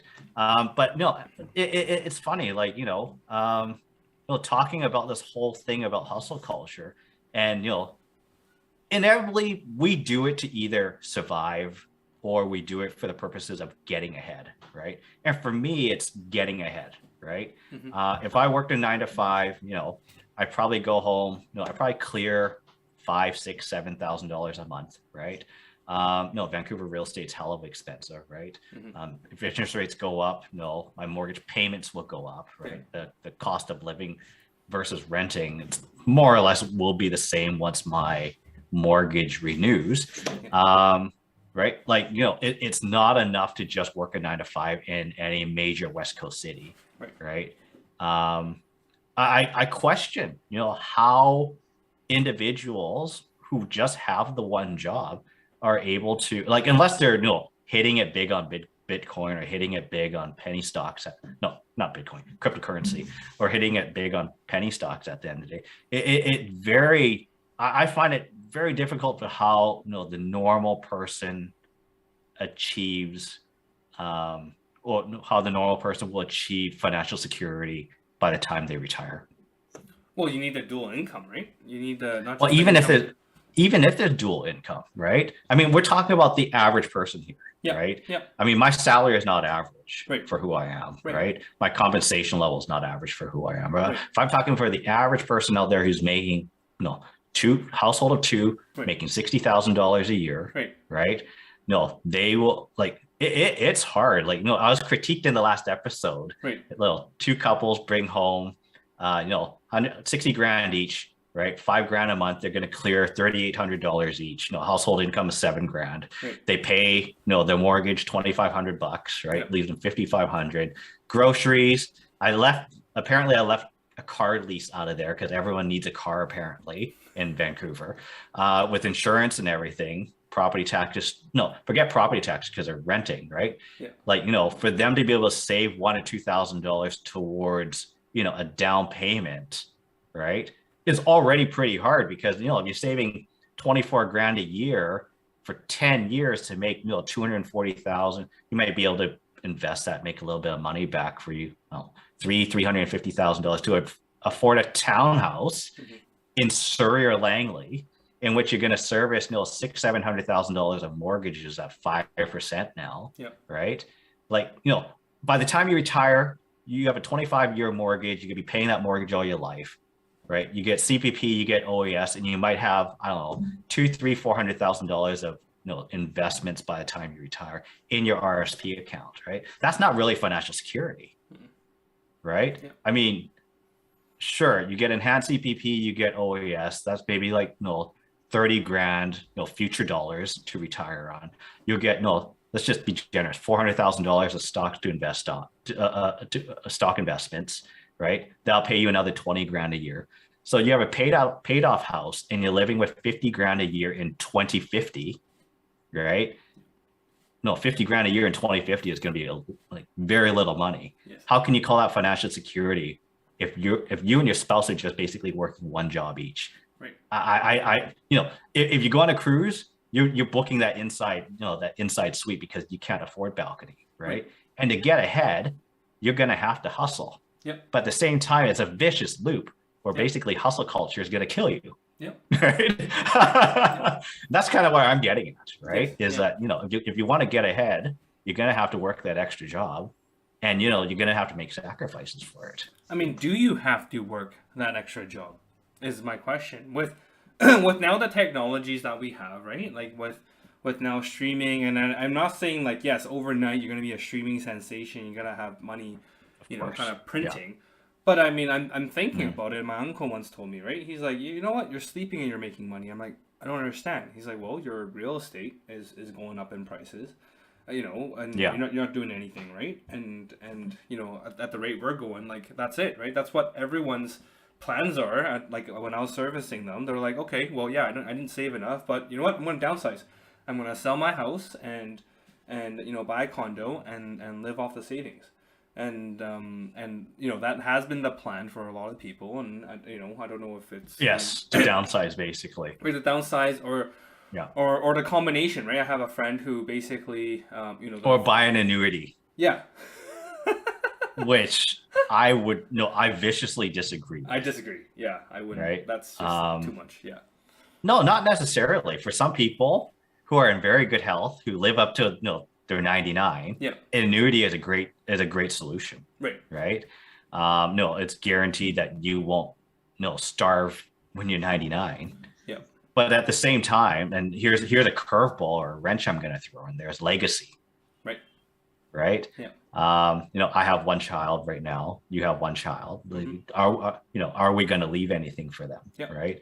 And coming from a very I'm going to call myself super Asian.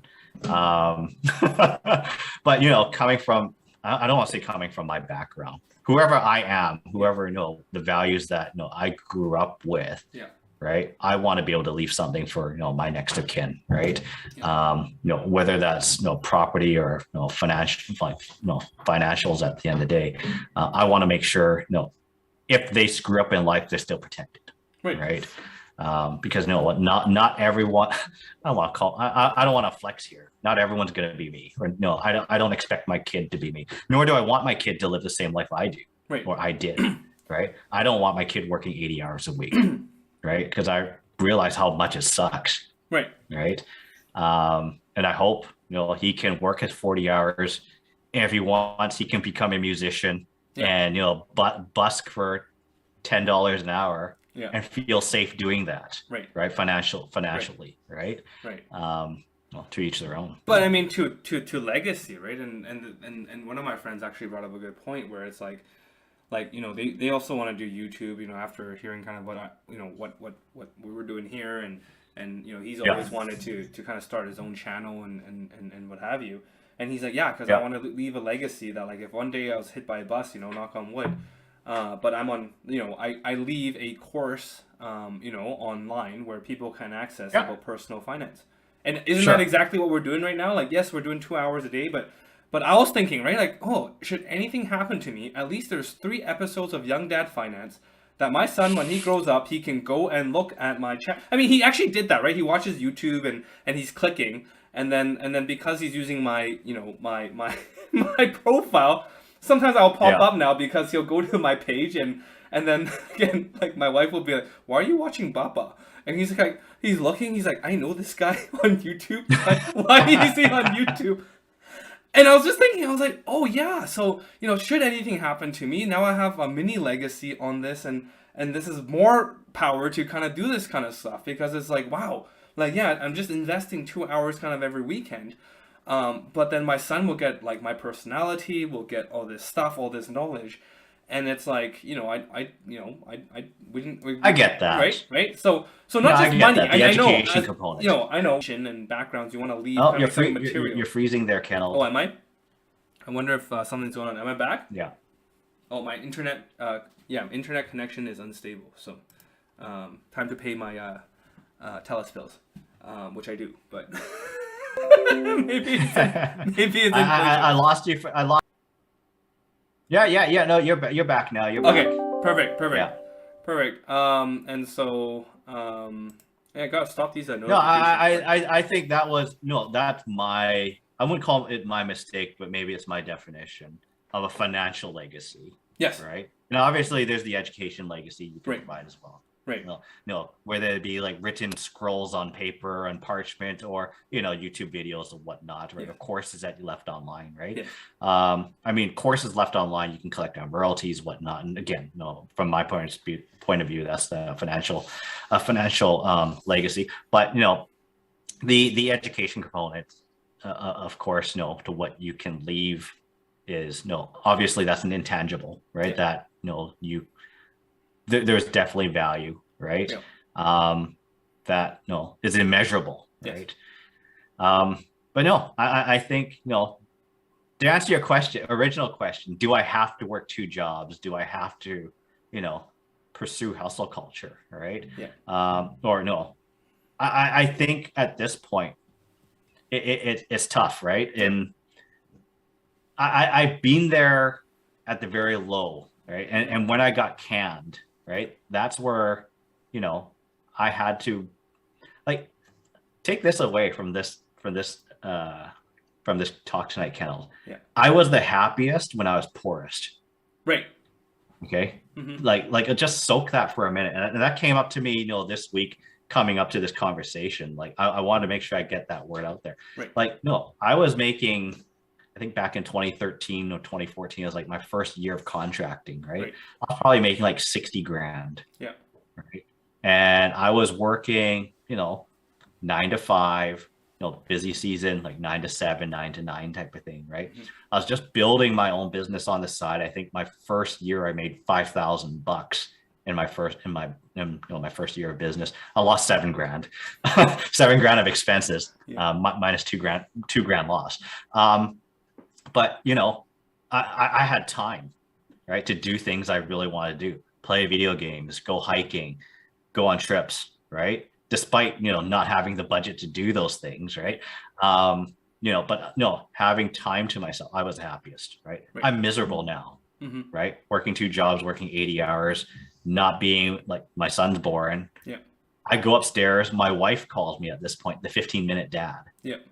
right? Because I go upstairs, I cradle him for 15 minutes and then I leave. Right. Right. And, it kills me on the inside Yeah. that basically I'm sacrificing, my mind and my body at this point, and I'm going to call it towards an addiction Right. of making money. Yeah. Right. And no, this addiction to making money is because I've been in a situation where I was put in a situation where I was unable to obtain money. Mm-hmm. Right. When I got canned, I was forced to start my business because I couldn't get a job. Right. I had probably a couple grand in the bank. Mm-hmm. I had zero earning power. And the only way I was able to get earning power again was to call my old job back and say, hey, I'm available if you need me. And they just happened to take me up. They were desperate for employees at that time, which, right. I happened to got that bridge, right? But, right. I was kind of broke, right? Mm-hmm. I bought my condo on an unpaid credit card. I had to renovate my condo with a line of credit that was like 5.6% at that time. Right. And, I was broke with debt, right. with virtually very little earning power. Yeah. Seeing basically, no, and this is dangerous, the comparison effect, comparing myself to my colleagues who were leaps and bounds ahead. Right. And I remember one of my consulting colleagues at the time, he was basically saying, Brandon, you went to become a CA to make $60,000 a year. Like, and he was a consultant making like 120 grand, right? like it didn't make sense, right? Yeah. But the addiction at this point to make money is to ensure I'm not put in that situation again. Right. Right. And that's it to me. But at the same time, I do recognize, right, the I don't know whether it's appropriate to even call it a mental illness of being addicted to earning. Well, it could be stemming from, like you said, you don't want to be in that place again where you don't have the earning power. And because of that fear of being in that place again, it's holding you to pursue this hustle culture, right? And so it's funny because it's like I feel when you mentioned like you were the happiest when you're the poorest. Well, I'm the poorest I've ever been since I was a student right now. But I completely agree with it. I'm living my best life. And you get to go out, you're spending time with your kid, you're running, you're exercising, you're swimming, you're biking. Yeah. Right. And I don't want to lose this because I don't want to be that 50-minute dad, because I heard a story once where the story goes, dad comes back, and the daughter, is like, daddy, like, can you spend time with me this afternoon, right? And then, you mentioned this. I think you mentioned this story probably last episode where she needed to buy the time. Right? Yeah. Can you imagine, right? Your son at that point now, it's like he's saving, right? You're giving him allowance, and then one day he brings you his piggy bank, and it's like, Baba. $225. Yeah. Right. Yeah, can I buy an hour at a time, Dad? $225 an hour. And he'll be saving because he wants that 1 hour with you so bad, and he's like, here's $225, like, phone's away, I just want your 1 hour of time, right? And it's like, okay. Like so, that story just kind of was like, okay, I don't ever want to put my son in that, in that position. And it's like, do I need that money, right? Do I need, this house? Do I need it? So for me, it's not like the 51 or the 65. And that's why I asked you what retirement means to you. To me, it's like, okay, do I have enough today to basically pay my bills so that I can, pay my bills, but at the same time enjoy life, right? And I look at my 2.5-year-old son, and he knows how to enjoy life, right? He doesn't eat, like leftovers. We heat it for him. He will not eat it. He will want everything. Like, I love leftovers.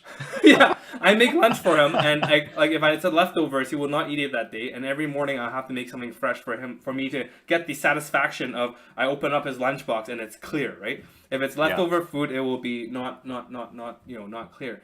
But it's like, but I juggle with it all the time. I tell my wife, I'm like, man, like this weekend, I want to be working. I want to be, bringing money in. But no, we have a rule, right? Where it's like, No, weekends are for family, and weekdays, you can hustle and do whatever, right? You have kind of that 40 hour, and sometimes it's not even 40 hours because I drop my son off and pick him up, and I'm Yeah. running and all that other stuff. But but I do see my colleagues, right? My colleagues on my team who are the young guns, right? And my previous job too, right? Like 25 to 30 year olds, no kid, no nothing, so they can just spend seven, like wake up at 5 a.m. and work until like Sure. 11, 12. But they're Yeah. drained, right? Like we have our Yeah. weekly calls and they're like, yeah, I feel burnt out. Like, I need to take a week's rest to recover from like my crazy week last week. And here I am, like I'm this happy guy, kind of like, yeah, like let's go, and they're like, wait, How do you have all this energy? yeah, how do you have all this energy? Like, you're a dad. You have two jobs, right? You have your practice you got to run, and you got like my son to take care of. Like that's two jobs. Like Yeah. you like you're not exhausted at all. And I'm like, well, yeah, like being a dad is a job, but at the same time we have fun. Like this morning I just went Yeah. swimming with him, and like he had the happiest time. He was like laughing in the pool, like like he's like when we're driving to the pool, he's like wow wow wow wow. And I was like, yeah, we're going to the pool, because every time we drive by we're not going in, right? And he really wanted to Yeah. go. And then he saw the pool and he was just hysterical. He's like, Yeah. ah! And he was like splashing his his feet and everything. Like it's been a week since, or 2 weeks maybe, since we've been back to the pool, and it energizes me, right? Yeah. This like it's not like before I was like, oh man, what I do with my son, it's like, oh, I'm dreading it, right? But now it's like, no, like I feed off his energy, he feeds off of my energy. And it's like, yes, like it's a great reminder like about hustle culture, and I'm like, I'm not going back, right?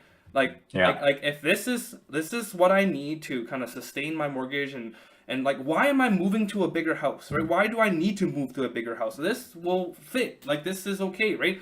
Hey, like my wife's like, no, if we're gonna have a second one, I need a fourth bedroom. I'm like, no, we don't need a fourth bedroom, we can just do bunk beds. I'm like, we Yeah. have more space than people in Hong Kong, right? We have 3 freaking Certainly bedrooms. do. Yeah, I'm like, we can make it work, right? And I have a friend who, has a house, but he rents out the basement suite, so he only has 2 bedrooms on top. He has 2 kids, and I'm like, how do you do it? Well, one sleeps with one, and the other sleeps with the other. Well, we make it work. Yeah.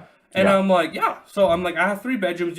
They have 2. I'm like, I can definitely make this work, right? Well, we have an office right now. We'll just give up the office, whatever. I can have my office up in the kitchen. That's okay. It doesn't have to be a defined office, right? And so my point is this contentment, I think, right? Coming Yeah. back to Yeah. No, I get you. coming back Yeah. to When this is it? hustle When is culture, it enough? When is it right? enough? Basically. Yeah, and so I think the antidote to hustle culture is we gotta define, what is enough, right? Is Yeah. and if we can, ask ourselves that hard question and say like, yep, this is enough, right? And not kind of pursue more and more, but just live in like, we came in. I was reading a Bible verse this week. I started kind of like having time for spiritual practices and stuff. And the verse I read is like, you came onto this planet with nothing, and when Yeah. you leave with nothing. That is true. And so it's it was a passage on contentment, right? Like 1 Timothy chapter 6. And it's like, wow. It's like, yeah, and they love to quote this verse where like, money is evil, but really it says the love of money is the root of all evil, right? It's the root of all problems. Why? Because we pursue money, we pursue wealth, and then like you mentioned, you're like, when I was Yeah. poor, like I was so happy, but now with double income, I'm miserable. And it's like, it's because contentment, like you also mentioned, like I'm comparing myself sometimes. It's like the consulting guy versus me, 120 versus 60. I think a lot of times the problems come when we compare ourselves with other people. We try to Oh, absolutely. like be someone else, and that Yeah. feeds into hustle culture. It's like, okay, Yeah. I'm not good enough. I'm not, and Yeah. where did that come from? You grew up with parents that said, A is not good enough, right? You gotta get A plus, right? That's Bobby right. Joe right there, he got A plus. He got an A plus. Yeah. Why didn't you get an A plus? Yeah, why did you get an A plus? And you get And A God plus, forbid you got a B. yeah, Asian fail, right? Right. And we grew up with this, right? We grew up with this culture of we're just not good enough. Like my parents never said, Kendall, you are good enough, right? It's always, why not this? Why not that? Why not, Mom? I just got straight A's. No. What about this? What about Exactly. that? There's never, hey, great. Keep it up. This is great. You got A's, you got B's. as long as you've done your best, son, right? That's it, right? What is doing your best? Like, I've always asked myself, what the does it mean to do your best? When you think you're best, you get straight A's and it's still not good enough. Well, you know when you've done your best and when you didn't. Right? Yeah, well, and that's where that you got to teach yourself that. But as kids, we looked up to our parents, at least I did, and my parents never defined. Well, that was our only source. That was our only source of a goalpost. Right. Right. Right. Right. And they've always egged us on, to do better when if we've already attempted. Like I could give myself a self-evaluation with an A+ in effort. Yeah. Right. Even though my results were a B-. Right. No, but I mean, my effort level is always an A+. Yes. Right. But no, you bring up a very good point. And it really is kind of, I wouldn't, it's not a definite or an absolute solution, right? But it's a good enough solution to kind of redefine, right? Like, what are we trying to achieve even, right? Like, I pulled out this magical number of $4 million out of thin air, right? 4.5, wasn't it? Yeah, 4.5, 4.58. If we really want to be exact, it's 4.58, right? And it came from a long stemming calculation. I don't want to put the proof here, right? But long stemming calculation, that's the amount of money I need. But that it's so far fetched. Yep. Like, if not only you, right? If I went to your wife, I said, I need $4.58 million to retire. I'm pretty sure her eyes will be like, what for? Like, what do you need that much money for? Right. And that's why I said, like, the goalpost will probably move. Yeah. Right. And it'll probably move downwards quite significantly. Right. Either one, because my body gets broken, or two, right. At this point, I realize, it comes to a point of self-realization. Yeah. Right.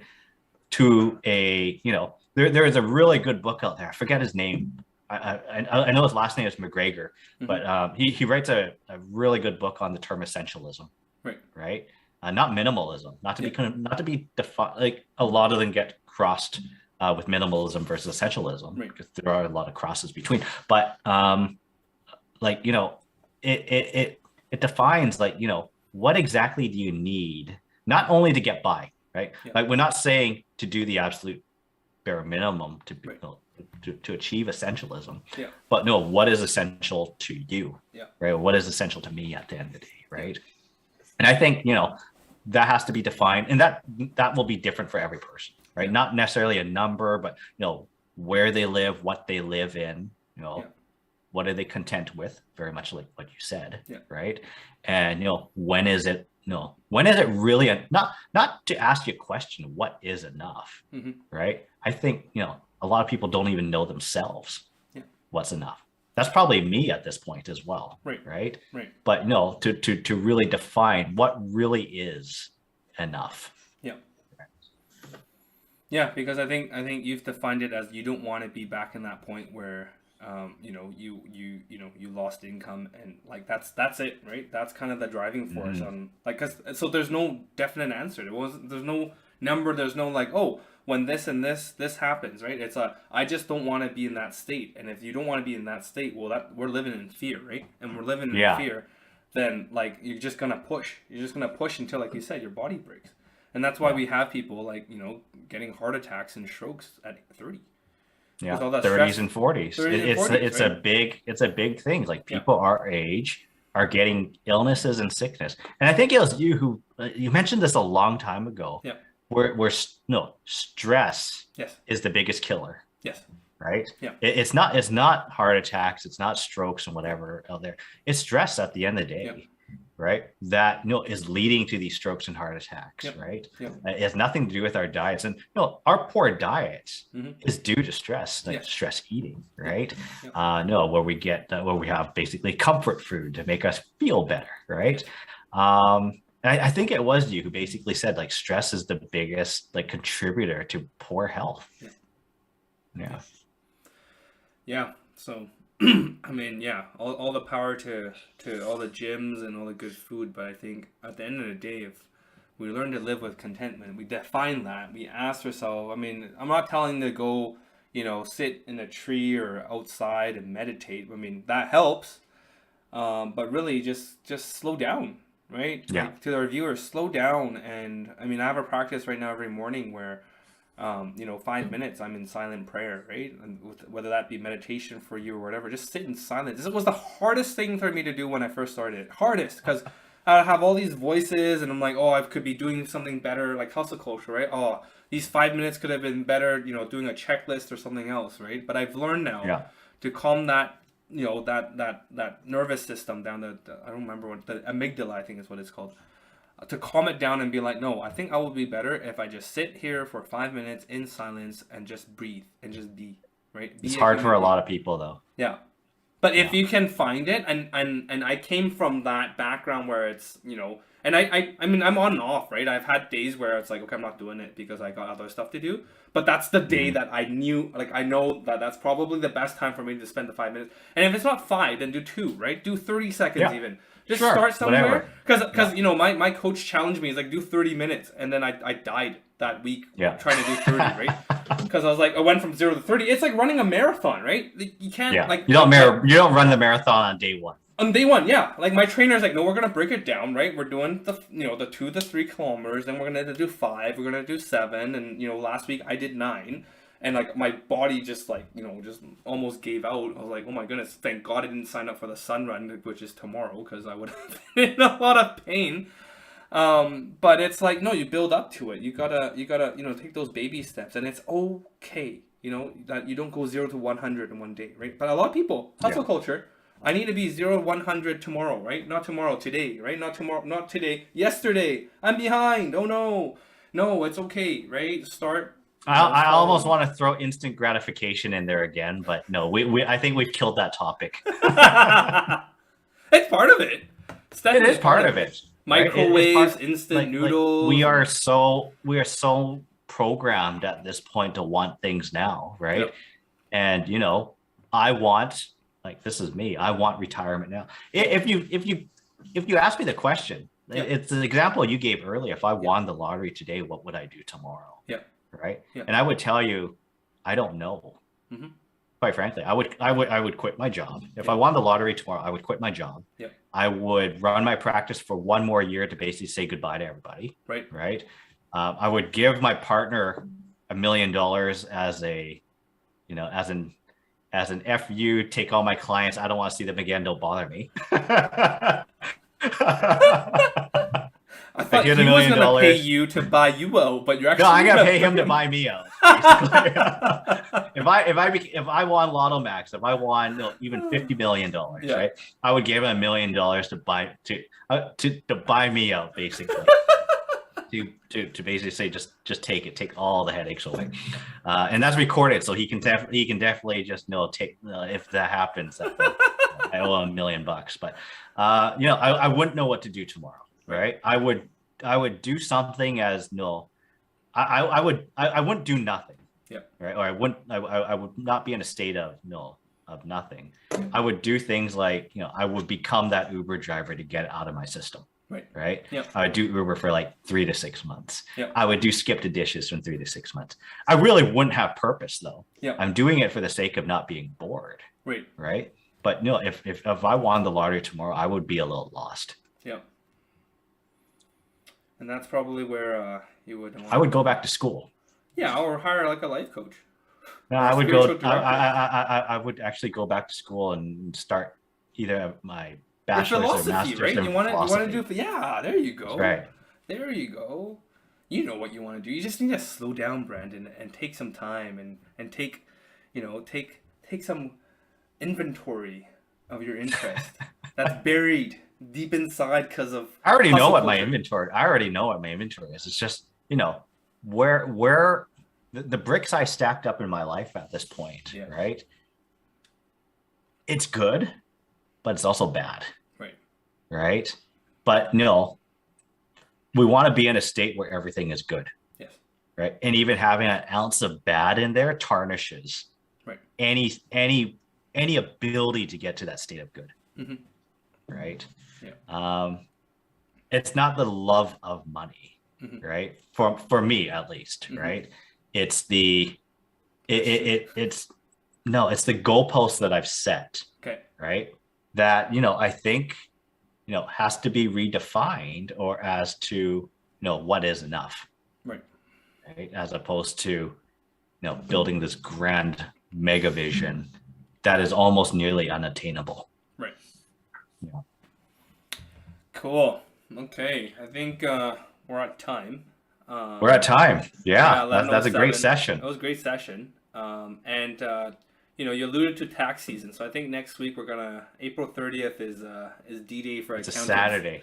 Yeah. So April 30th is a Saturday. So we're gonna give Brandon a break, and then we're gonna come back probably in May, first week of May, which is what, First week of May, which would be, I think, May the 6th. May the 7th. 6th is a Friday. Yeah, 7th. Okay, perfect. Yeah, Yeah. May 7th. So Yeah.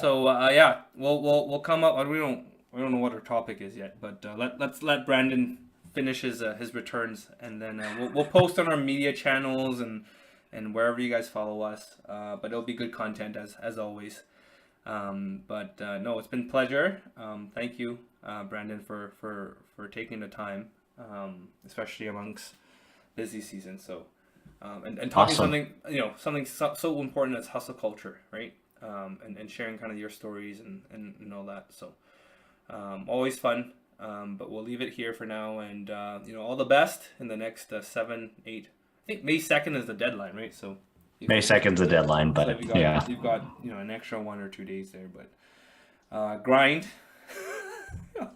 Will be. All the power to Oh. you. And we'll see all of you in 2 weeks. Sounds good. All right. Chat soon, Kennels. Okay, bye bye. Have a good night.